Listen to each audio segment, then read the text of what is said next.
کامیاب انسان کی دیکھا جائے کہ یہ گھر والوں کے ساتھ کیسا ہے، جس کا اخلاق پڑوسیوں کے ساتھ اچھا ہو، دوستوں کے ساتھ اچھا ہو، اپنے آفس میں، ادارے میں، اپنے محکمے میں کام کرنے والوں کے ساتھ اچھا ہو، مگر گھر والوں کے ساتھ اگر کسی کا اخلاق اچھا نہ ہو تو انسان یہ کامیاب انسان نہیں ہے۔ سب سے پہلے زوجہ کے ساتھ اخلاق اچھا ہو، بچوں کے ساتھ اخلاق اچھا ہو۔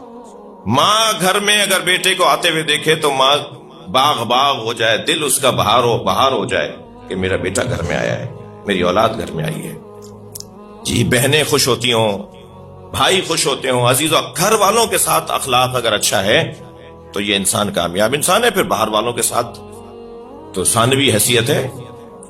اچھا، یہ کیا بات ہوئی کہ ماں باپ کے ساتھ تو اخلاق اچھا نہیں ہے، چچا کے ساتھ اخلاق اچھا ہے؟ جی، اماں کے ساتھ اخلاق اچھا نہیں ہے اور خالہ کے ساتھ اخلاق اچھا ہے۔